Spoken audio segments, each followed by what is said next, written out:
every single individual going through this system, they were a kid at one point, and a lot of those kids were let down. It is our responsibility as adults to make sure. As educators, as social workers, law enforcement officers, Yep. I mean, name them. Every institution has an obligation to invest in the youth. Absolutely. And if we don't, it's our failure.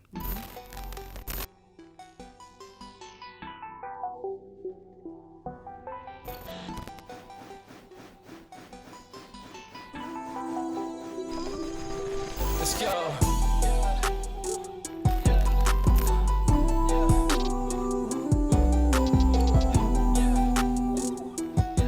Hello, everyone, and welcome to another episode of the Social Exchange Project.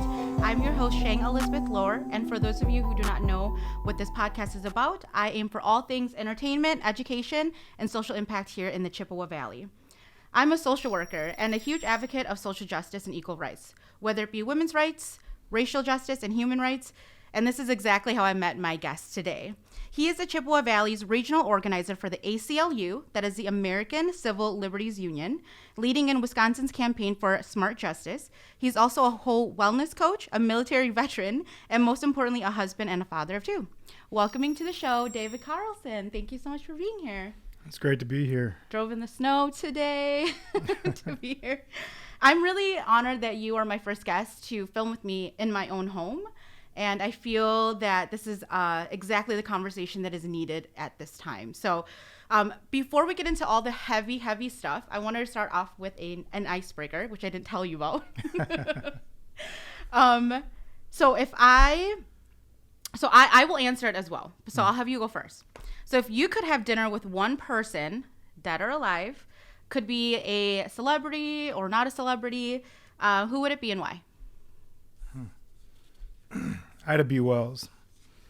Okay. I learned about Ida B. Wells in actually Dr. Salika Ducksworth-Lawton's course, and just the the campaign she launched against lynching in the turn of the 20th century. She was tough in terms of physicality, but then she also knew how to use media, knew how to use propaganda against individuals that, especially with racism, propaganda has been how it has thrived forever in the United States. And then she brought it overseas as well and informed the entire world on what was happening in the United States. So I've always been, and one thing that was crazy about it is I never had heard about her before Dr. Lawton's course. So it's always been something that stuck with me. So that's what comes to mind first. It's incredible. That's a very David answer. My person is not that. My person is Ina Garten, who is a celebrity chef who I adore. But that is very much, I think, really the trajectory of this conversation today. So I guess tell us a little bit. And for those who don't know you, I follow you. I watch a lot of your content through the ACLU. But for those of you who are not familiar with who you are, can you tell us a little bit about yourself and your background and kind of how that led to you ending up in the work that you're doing? Okay, sure. So I won't go too much into like youth right now because I know we're gonna circle back around towards that. But as an adult, I ended up joining the Army National Guard, Wisconsin National Guard in 2003. Obviously, after 9/11, Afghanistan and Iraq began. Iraq in 2003. When I was at basic, people were already basic training, Fort Benning, Georgia. People were already getting deployed over to Iraq and stuff like that. And then while I was in basic, I realized that this was something that I loved, the military. I was infantry. So then after I got home from basic, AIT and airborne advanced infantry training, in airborne school, I had about a 4-month delay, and then I deployed for training to Iraq, and then we deployed to Iraq in 2004. So I was there for a year, came back with the Guard. You end up doing, like, after you're done with your active duty stint, you come back and you're a civilian again. How long did you serve? 7 years, 2003 to 2010, yeah. Incredible. I came back, went back to UWC, University of Wisconsin, Eau Claire, and just felt a calling to, well, more than a calling. It was an obsession to go back. I felt like I was kind of, I was letting down a lot of people that, guys were still losing their lives. And I was back enjoying, having a girlfriend, sleeping in a comfortable bed, going to school, stuff like that. So I volunteered for a second tour. This time I went with 105th Cav, and we were a part of the 106 Task Force, which was 101st Airborne Division's transportation unit that brought us with, along with other companies, for convoy security. So then my second tour was convoy security, and after that tour is when I fell into addiction pretty badly, both drinking and drugs. Just severe. What I come to find out was PTSD, but at the time I didn't know what it was. I couldn't sleep, hypervigilance. I wouldn't leave my apartment. I had my door barricaded and go in and out the window. I lived in Uptown at this point. So it was just like real bizarre behavior that I didn't understand why it was happening. And so you didn't at this time even identify that it was PTSD? No, okay. The VA at that time, this is back when like the VA was just crap. It was, everything in the news that was happening with the VA, that was the time, 2009, 2010. So like very little regulation, not a lot of high standards. Everybody confused. Everybody's just confused on what's happening. So I, after just like a short stint here and there with the VA where they physically forced me into like the psych ward and then put me in treatment, right? Stuff like that. I ended up leaving, going out west for about 5 months, came back. And that's when I came back is when I got, arrested first for I got in a fight, disorderly, so I can't remember if it was a battery and disorderly or what it was in Madison. And then the day I got released after sitting like 7 days or so for that, I broke into 3 places. The first one took like alcohol, laptop, like real petty stuff, got drunk, broke into the second one to sleep, and then broke into the third one in the morning. And that was the start of almost a 5-year period of incarceration for me. So if we were to go back a little bit, looking back at your youth, because I read a little bit, but for those of you who don't, for those who are listening who don't know your backstory, can you tell us a little bit about your youth and the events that led you to where you are in this moment? Yeah, for sure. So after, okay. Did you want me to go into the social justice work that I'm doing, or do you want me to circle back first? Whatever you're comfortable with. Okay. Yeah. All right. So I guess we can talk about the stuff I do now later. So growing up, like very dysfunctional childhood. I mean, to say the least, I guess. My dad was a pimp. My dad is black. My mom is white. My dad was a pimp. My mom was a woman that worked for him. What we call now sex trafficking. Back then, they just called it straight prostitution. She was the only one that was married to him, but then we had several other women that lived with us. And these would be the mothers of like my brothers and sisters, most of my siblings. I have like 20 siblings, more than 20, but I only have so many that I'm close with like siblings. I was born in LA, and that's where we lived at the time. And then first 5 years of my life, my mom and dad were together, not together, not together. That was a period where, I lived in basically a brothel. There was a lot I have some memories of the stuff that was occurring. There was a lot of abuse, a lot of violence, a lot of drugs. It was just a rough period. My mom ran from my dad for the final time when I was about 6, actually. So about 6 years old. And he was saying he was a killer, had demonstrated that he would, like, had committed like some pretty bad assaults on her. And so she ran for good this time, and we basically hid out. Like, we'd go from place to place. Sometimes she'd leave me at my white grandparents in Wisconsin while she went to like a shelter, just trying to stay away from him. My dad's a Vietnam veteran, so there's kind of a history with that as well. Yeah, I mean, it's difficult to understand because I mean, I understand like he was infantry also. He fought. He got shot in the face in Vietnam. He has all kinds of lasting disabilities from his service. A lot of trauma based. Yeah. So it's a very difficult thing to like kind of wrap my head around at times. But at that time when I was 6, 7 years old, to me he was like someone that would like kill me and my mom. So we were very scared. My mom was not a very stable person herself, and so just a lot of drama that way. Ended up having a stepdad. Stepdad was ended up being pretty abusive also to me. So then that was like my experience with abuse. My biological father never I never remember him laying hands on any of us kids. It was on the women. My stepdad did. So a lot of dysfunction yeah, growing up. Yeah. And so one of the questions that I wanted to dig a little bit deeper, if you're comfortable with, is, looking back and seeing that that you were a product of that kind of environment growing up.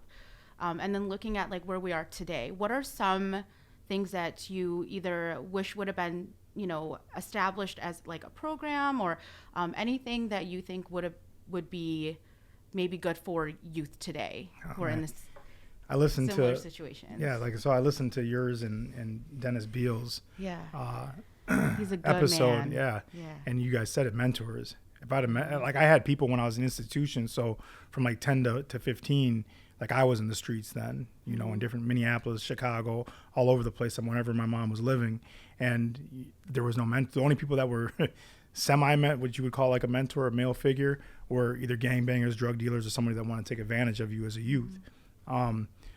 Mentors would have been huge, because like in juvie, where I ended up doing a year in the Hennepin County homeschool, and there was this guy Arnie. He taught us to lift weights, right? That was the first like interaction with a person that wasn't like blood or something that showed any interest in me.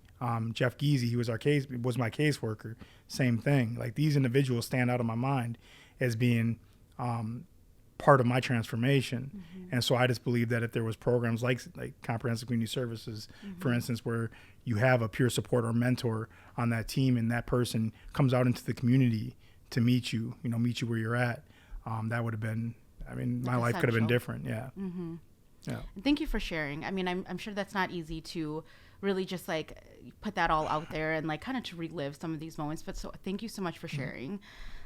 So what keeps you motivated? Like, at this moment, you are so involved in our community. And again, that's how I came to know you, was through Conversations in Color. We appeared as panelists on that show, and that's how I came to know you.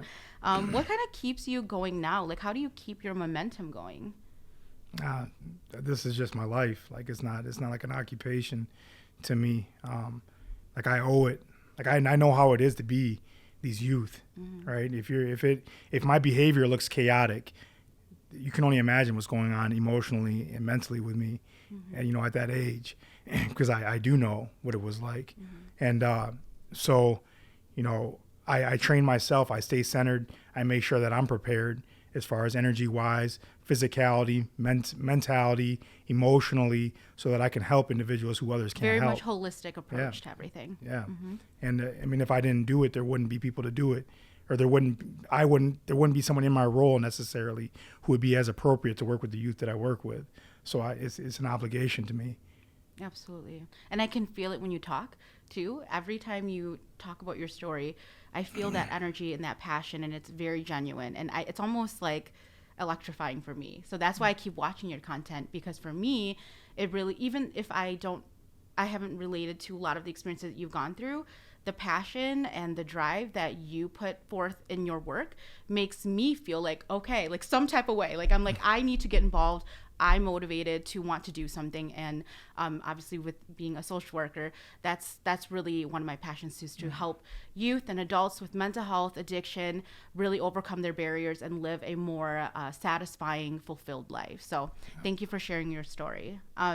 So if we were to look at going back to the incarceration piece of your story, what do you feel is a barrier, or are there stigmas that exist that is affecting either society and or the individual into becoming better? Absolutely. What is that? So for me, I think that I have a little bit of an advantage. I guess you could call it privilege, if you want to call it that, with being a combat veteran. I'm a combat veteran and a ex-incarcerated individual. So most of the time, people look at me being a combat veteran, and they're like, "Oh, that's why he is succeeding." Well, before I was a combat veteran, I was a juvie in the streets, in JDC, or Juvenile Detention Center in Minneapolis. You think that piece elevated your status a little bit? Yeah. Okay. And I don't like that. I am who I am. I'm both an ex-incarcerated person and a combat veteran, and everything else, a father, a husband, everything else that I am, every role that I fill. And I think that a lot of people who end up incarcerated they end up in the cycle so early that they don't have those things. They're not veterans. They don't have, a lot of things that society looks at it like, okay, this makes you worthwhile, versus their worth just coming from them being another human being. Mm-hmm. And so what goes along with that is, you don't get jobs, you don't get housing, you don't get opportunities to education that can land you in like a career type job, mm-hmm. versus a job that has instability, or where you break your back every day, mm-hmm. Or a job you just simply don't enjoy. Yeah. And you're basically destined to a life, by society standard, you're destined to a life that is misery, mm-hmm. if you have a felony, if you have a conviction. And it's not acceptable, mm-hmm. because a person made a mistake, especially people coming out of, certain areas that dealt with stuff that, the mainstream individual could not even comprehend. Mm-hmm. And yet you have the audacity to marginalize and discriminate against an individual who made it through these things and is still standing. And define what their life should look like. Exactly. Mm-hmm. It's not acceptable. So let me ask you this. What was one of the hardest parts about re-entering back into society, having been incarcerated? Coming out, I was in Veterans Court coming out the final time, and it was just people just not believing you. Mm-hmm. I was constantly being approached as if you're someone's kid. Like I was a sergeant on my second tour, right? Mm-hmm. I had 60 people under me outside the wire, which means outside the base, in combat operations, right? But now I'm in, a treatment court, which treatment courts are great, mm-hmm. but you're still treated as if like you're not capable, mm-hmm. right? And that was very difficult, honestly. Kind of dehumanizing in many ways. 100%, mm-hmm. 100%. And that just coming straight from prison to like the treatment program or any other court mandated program, it's just a transition from one dehumanization to another. That's all it is. In the joint, they strip search you before and after family visits, for instance. You got to bend over. You got to do all this stuff in front of another grown man, and it's and you do it in a cage, mm-hmm. right? It's they treat you like an animal, so. It's like ways to break you down. Yeah. So I guess the hard part coming out, being in Veterans Court, is when those situations occurred, not lashing out, because I know I can. Mm-hmm. So it was a matter of self-control. It wasn't a matter of me being scared not to lash out. It was me demonstrating self-control and regulation on my own that they assume that I don't have, mm-hmm. right? That ability to do so. Just that basic assumption, again, that you're classified in a box, when you're so much more than that. You just mentioned that. Yeah. And you mentioned also individuals in your life that really helped propel you into the individual that you are today. Can you think of a moment that you're like, I know I can develop better skills in this to cope?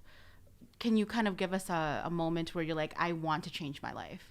Oh, it was in SAG, or solitary confinement, right here in Eau Claire County Jail was my moment. I had been lashing out for like I did 3 months in solitary in jail, which is that's not normal that they keep you in solitary confinement for that long in jail. And I'd been lashing out so much for like the first 3 months that now, they were just basically like, he's indefinitely on, administrative segregation.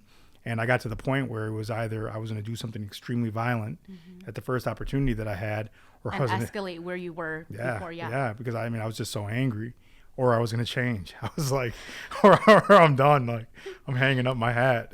And I ended up realizing, like, I guess the epiphany was I'm the bully. Like, I became the person that I hated all my life. Mm-hmm. Like, I was now that person. That's why I'm locked in a cell. Not to say that solitary confinement is acceptable. I don't think it is. But at the same time, I got myself there in my situation by being a bully. And that's when I realized that, if I had any principles that I said I had, that I had to change. I was, that. And you're doing it for you and not for anyone in particular. Yeah. That's huge. So if we were to look at, so we talked, or you guys, ACLU, talked a lot about recidivism rates. If there were, and you and I had like a mini conversation about this, and you just mentioned CCS, if there were differences in investing in rehabilitation programs, such as CCS or something like that, versus just the punitive measures of solitude, right? Confinement. What does that look like from your perspective, and how could that potentially work? Having lived experiences in that. I would expand the hell, excuse my language if I can't swear, No, I would go expand for the it. hell out of CCS. Seriously, CCS is the best program I think that I have ever been a part of. It's a newer and program witnessed. too. Yeah, I mean, I'm you very have, proud of it. not only is it great for the individual because it's peer centered or individual centered, so And the person describes. really quick for individuals who don't know what CCS is. So I am a social worker for the CCS program, and essentially it authorizes services for people who are voluntarily wanting to receive assistance with something. So it could be counseling, it could be rehabilitation, it could be employment.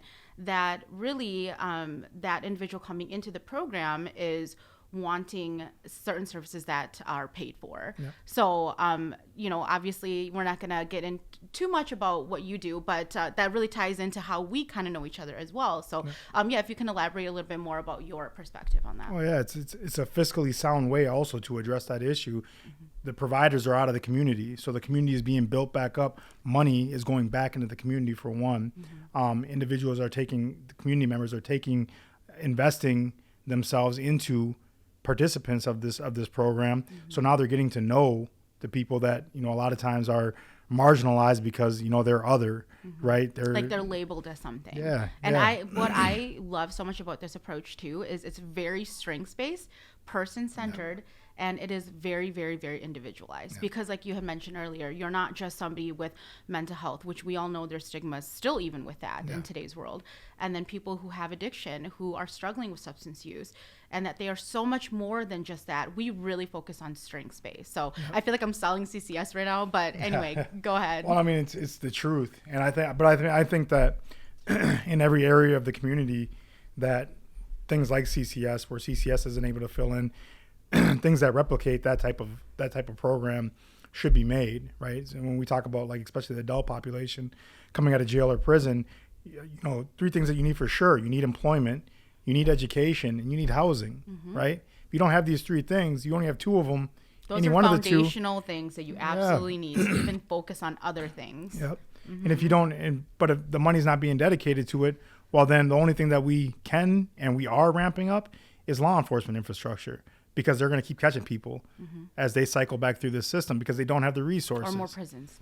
Well, and that's one of the main asks of the ACLU right now, Smart Justice in Wisconsin, is to close a prison. We don't want any more prisons. Yeah. Well, let's get into that actually. Yeah. So let's kind of transition into ACLU. So let's kind of start with the basics again for individuals who don't know a lot about the ACLU. I certainly didn't until I knew more about it through Dr. Salika, and then obviously as I followed your content. Tell us what the basic mission and values are with ACLU. Yeah. So ACLU as a whole is a national organization, nonprofit organization, but then I work directly for Wisconsin, ACLU of Wisconsin. The American Civil Liberties Union, it originated back in 1930s, and it is a protector of constitutional liberties, civil liberties, right? So it is a nonpartisan organization, which means that it's not either conservative or liberal. It is in the middle, and it is strictly Benefits dedicated. both sides, Yeah. really. Yeah. All people. Yep. It's dedicated to preserving liberty. And as far as what I do in Wisconsin under Smart Justice, or what we do is we're trying to decarcerate Wisconsin. Wisconsin has one of the highest incarceration rates in the nation, and the United States has is the highest incarcerator in the world of developed nations, right? So we're like the worst of the worst right now. We are in the top 2 or 3 of incarcerators of black males. Right. So at any given point in time, you're going to have between 34% and 40% African-American population in the Department of Corrections, Wisconsin. Right. You only have about a 6.7 to 7% African-American population in Wisconsin. Major overrepresentation, the largest overrepresentation of any group of color that is incarcerated. This overrepresentation is also present here in Eau Claire County. We have a 1.2% African American population, yet at any given period of time you'll have between 15 to 20% African American population in the jail. And what this stems from is the fact that we are not putting money into resources to reverse the discrimination. Or even really prevent it. Well, exactly. Mm-hmm. Well, and to work with individuals, you talked about trauma. Mm-hmm. People are growing up in poor areas, witnessing things that are traumatizing them, and this trauma is coming out one way or the other. And not even developing the skills really to deal with those traumas, and not Yep. having, like you mentioned, mentors or anyone really to help guide them. Yep, exactly. So if we continue investing in incarceration, in law enforcement infrastructure, we're going to get more of the same. And we're just going to keep expanding it and making jobs for them, right? Mm-hmm. What the ACLU wants, Smart Justice wants, decarceration, close a prison, expand the ERP, Earned Release Program, which is a treatment program that can get people back from incarceration back to the streets earlier, even though you'll still be on extended supervision, which is a form of parole or probation, right? So you're still on rules. You're still under Department of Corrections watch. We want to end crimeless revocations. Crimeless revocations are when a person is on supervision, probation, or parole. They have a set of rules. Some of those rules aren't necessarily law violations. They're just a rule like don't drink, don't drive, don't see this person. If you violate one of those rules, you can be locked up. And there's a lot of people that get revoked, sent back to prison, never committed a new crime. Minor things that aren't even really for somebody who, hasn't had a history of like a criminal background, would never be arrested for those things. And yet absolutely. That is something that is an issue. So I do want to say, so Sean Wilson, again, I watched a lot of your content. Sean Wilson stated, and I quote, "Those who are closest to the problem are closest to solutions." He said this many times in a lot of interviews. Shout out to Sean Wilson. But why should people who cannot relate to your lived experience or your experience care about the Smart Justice Program? And why should we funnel money into these programs? Oh, I mean, besides the basic human value. Absolutely. I think that there's numerous reasons that people should care. There's got to be rebuttals for this, though, right? Yeah, absolutely. Yeah. I mean, fiscally, this isn't a fiscally sound approach that we're taking to dealing with mental health, to dealing with addiction.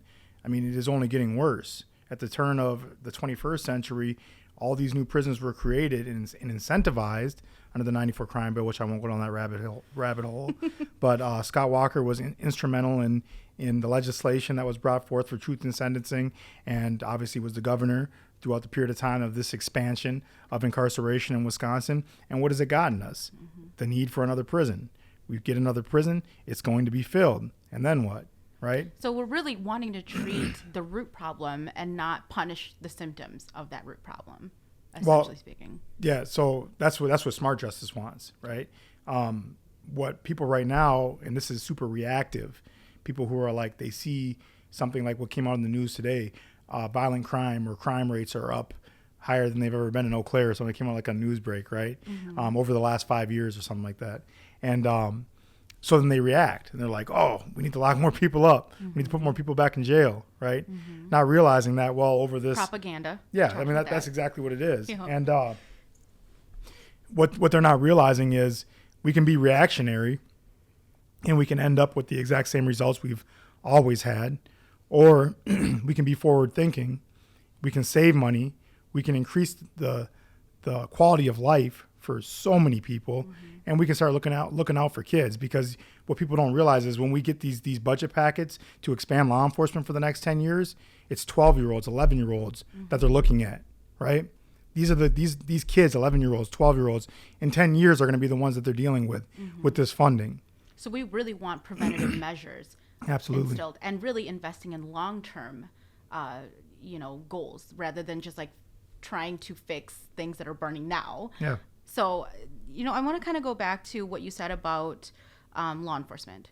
So in one of the interviews that I watched you kind of speak a little bit about police brutality and incarceration rates and how that relates, you said people with guns showing up to crisis situations is not a good idea. So in your opinion, how should these funds, if we're talking about legislative or really how we're going to disperse tax dollars, how should this be allocated to avoid these types of situations from occurring, therefore lessening incarceration? Yeah, once again, I mean, mentors, peer support, CCS type programs where individuals have a relationship. If you have this is the issue. A person with a gun that also does not have a relationship with the person in crisis, showing up is the worst thing you could possibly do. It's highly escalated on both ends. Absolutely. And I think it's based out of fear and anxiety also, and a lack of not knowing really what the situation is going to consist of. So having a social worker, you're saying, or somebody else who has those lived experiences would be a benefit. And has developed a relationship. Now, not in every case are we going to be able to have every person that goes into crisis have had an opportunity to develop a relationship with a professional. But in a lot of them, we could have. We could have had a peer supporter. We could have had equine therapy. We could have had a million different resources in place prior to that crisis situation, that when that person responds to the crisis, the individual de-escalates. Right. And we have hopefully a crisis plan or a crisis intervention plan kind of, developed already before that even escalates. Absolutely. Gotcha. Absolutely. And that is the effective way to do it.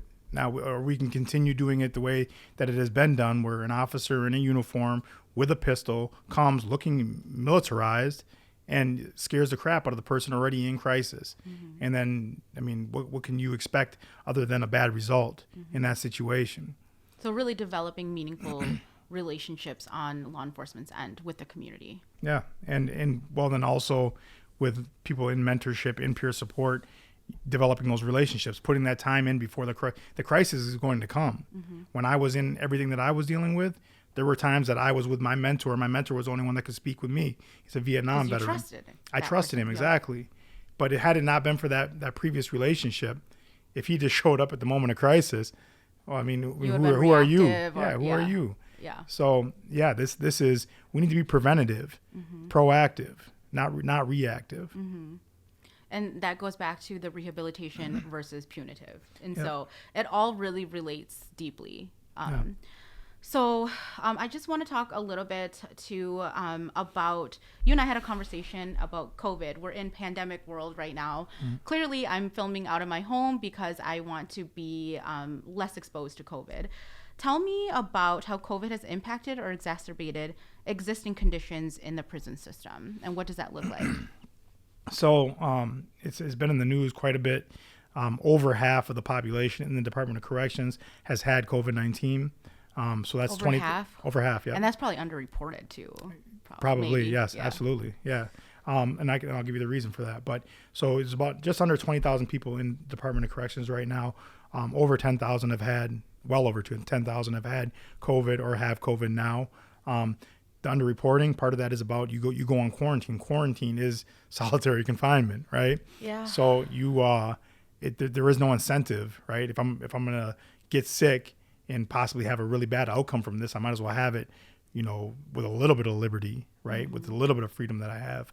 So yeah, it's extremely underreported. And then also, we don't know if the numbers have been fudged on the Department of Corrections side. Like, we don't know anything because there is no real transparency other than what they feed to us. And that's out of the need for security, right? Information security. And that's, it's 25 individuals have died at least. 4 of those in Waupun, which is a maximum security prison built in 1850 or in the 1850s. 60% of that prison is African American. So the overrepresentation of 40% is even worse at that maximum security prison, where it looks like a castle and was built in 1850 before slavery ended. I mean, what is the symbolism that Wisconsin is willing to continue to support? It's essentially enslavement in today's world. 100%, right? Yeah. 100%. And, on top of that, part of the reason that, I have a strong inclination that part of the reason that, a prison, that there's resistance to a prison being closed is corrections officers won't have a job there then. I mean, think about the implications of that. And do you think that's also similar to like why there's a fight for building new prisons as well? Absolutely. I mean, even the same, no matter what level of law enforcement it is, this is just a human thing. You want to preserve your ability to feed your family and feed yourself, right? So why at any given point of time would law enforcement be like, okay, let's do this, use this tactic, which is, crisis responders, CCS, take money away from us so that we go out of a job. Like, what incentivizes that, right? Some people maybe would be in a position where they would be selfless and make that decision, but that isn't common.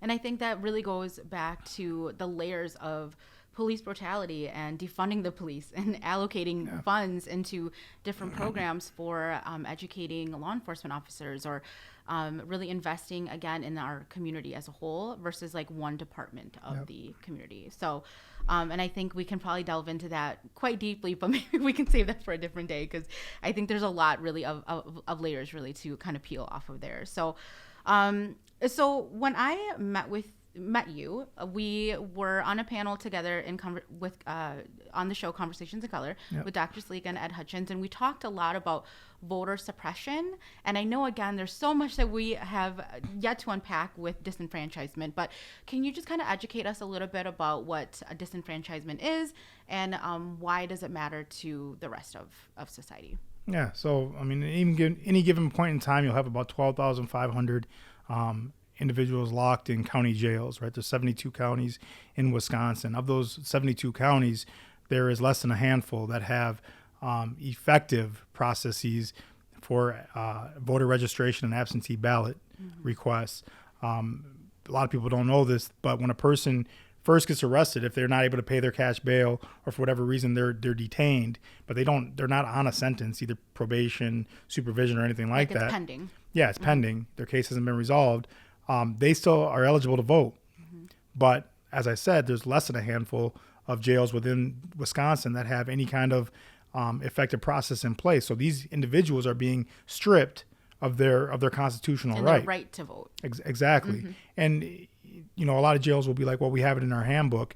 Well, we got voter awareness that needs to happen. In their handbook? They have, if a person if it reads the jail handbook themselves, which I mean, anytime I was in, we can do that. If if they read it themselves, they can see in there, you can request an absentee ballot and registration to vote if you want, right? I mean, come on, who's gonna these are individuals. Probably super fine print also. Yeah, well, and someone like me even who really respects the right to vote, I didn't even think once or twice about how there are barriers to really allow inmates their right to vote, let alone their right to have education about who's running and what each party or whoever it is representing for laws and what they're proponents of. And so anyway, I'm sorry, go ahead. No, that's exactly it though. There needs to be, that's when I say effective process, right?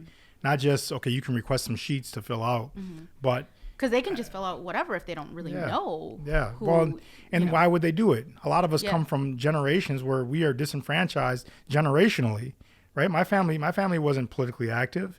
A lot of people that are locked up, their families aren't politically active. They feel like they are excluded or ignored from that. Exactly. Yeah. Ignored, like it doesn't matter. So why aren't we informing and educating individuals that your vote does matter? And if like say the 6,500 maybe out of the 12,000 or 12,500 that are locked up that are eligible to vote, if that constituency started voting, now representatives and candidates need to go in. Legislative. Exactly. And so, I mean, I know we're probably not going to go too much into the legislative part of things, but I know you guys, ACLU is also working on a legislative campaign as well.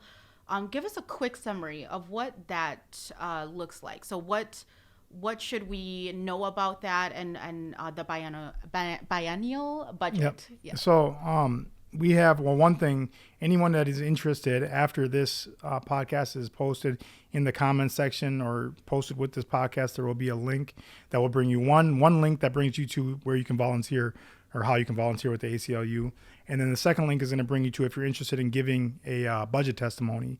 These budget testimonies are basically a person's story about, what they went through with lack of resources, once resources were provided, what that did for them in their life, and why these resources should be increased.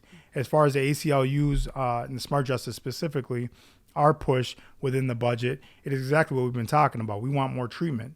We want less prisons. We want a prison closed. We want earned release program expanded. We want the age of individuals who are tried as adults raised from 17 to 18. This is the type of legislation that needs to happen. We shouldn't, especially the juveniles that get sentenced to as adults, right? I was in with some that were sentenced when they were 16 years old and they're still in, right? At 34, 35 years old. That's completely unacceptable.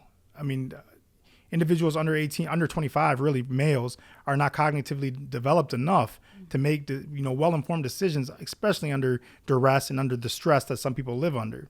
So that is a very important piece of legislation.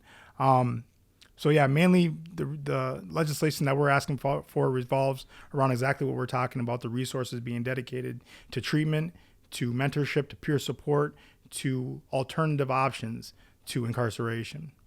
Yeah. And again, I know there's going to be, or there was maybe a campaign, was it a live that goes further into each of, I guess, like each part of what this may consist of, and like how you can develop your 2-minute story, how you can really touch people's lives and things like that. And where can we find that? So that will be provided in a link that when this gets posted. It's on Facebook though, right? Yeah, it's on Facebook. It's so on Facebook? Okay. You can always go to the ACLU of Wisconsin's page and Facebook page, and I would highly recommend going to that page because we have information on everything that we work on in Wisconsin on that page. You can also go to my page, which I post, David Carlson, ACLU of Wisconsin's regional organizer for Smart Justice.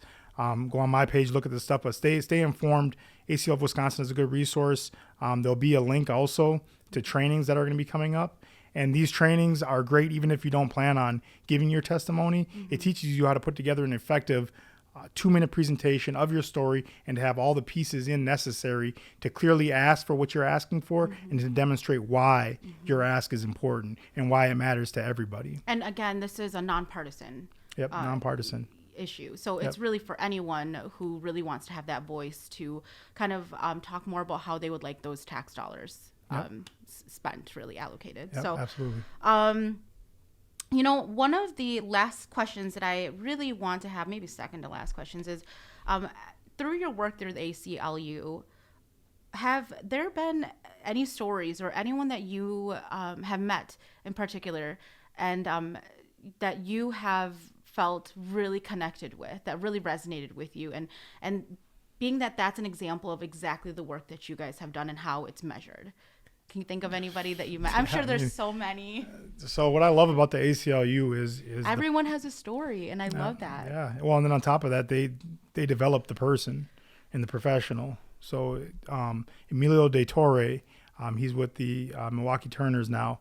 He was the first person. He's the force to be reckoned with. Yes, that's how I described him. He is a force to be reckoned with, and just a great individual. Super interesting story. Just an amazing leader. I take a lot of what I've learned about leadership since being with the ACLU, comes from just me watching him. Molly Collins, she's the advocacy director here in Wisconsin.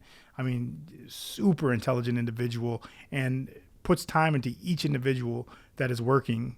Whether you're an organizer or whether you're a director, she's there for you. Sean Wilson is I mean, he feels like a brother to me, right? There is so many similarities. And even though we come from completely different places, so many similarities in experiences and how we adapted. A lot of paralleled experiences that you guys have gone through Absolutely. together. Melissa Luden, she's another organizer here in Wisconsin for the Smart Justice campaign. She's incredible too, by the way. Amazing. Yeah. And that's the thing is the ACLU takes care of its people as well as taking care of society. And that's super important. And every story matters. Every person matters. Yep. And now in what I do, I try to do the same thing. I try to not just bring a person on to support our cause. I try to bring a person on to also support them and develop them. And that's I learned that from the ACLU. I love that. Now, before we go today, what is one final? I mean, we had a lot that we talked about today, and I'm very grateful that you spent your time to come in and talk about your personal story, what you're doing in our community, doing for the ACLU. But what is one takeaway that you'd like our audience to really have, just so that they can really think more about it or process it a little bit more? I mean, anytime you're seeing this sensational stuff that you see on the media that gets the propaganda that gets spoken about and presented to the public about criminal justice, about people who have been in prison, in jail, whatever. Remember that those individuals were kids at one point in time. I have an extreme passion for making sure that I help every individual youth that I come across, and I help them become stronger so that they can either withstand what's ahead of them, whether that may not be great things, or whether they can move out of that if they have the resources elsewhere also. Yeah. And that's what I think that everybody needs to keep in mind is every single individual going through this system, they were a kid at one point, and a lot of those kids were let down. It is our responsibility as adults to make sure. As educators, as social workers, law enforcement officers, Yep. I mean, name them. Every institution has an obligation to invest in the youth. Absolutely. And if we don't, it's our failure. It's our failure because they're adapting to a set of circumstances that they didn't ask for. And so I would strongly encourage anybody, if you see anything on the news, if you are approached about criminal justice reform, about incarceration, remember, these are people that used to be kids. These are people that had mothers, have parents. These are people that are loved by somebody, and they're sitting in a cell in a 10x6, sick, right? Cold, hot in the summer, cold in the winter. I mean, it is a miserable life, being dehumanized and being put through this cycle for what? Job security? It's inhumane. And as a person, if you're not willing to get involved once you're made aware of this, then you really have to look at yourself and see what your principles are. Yeah. What are your values? What are your beliefs? And 100%. What are your priorities? Yep. So, wow. Holy cow. Thank you so much, David, for all of your expertise, your knowledge, your wisdom, and your time. So thank you for coming on today. And for anyone who's at home who's interested in learning more, we will make sure to put as many links as we can into the description so that we can really follow up and really check out what David's journey is going to be like moving forward. And I believe they're going to be big, big things. So thank you so much for being here today. Thank you for having me.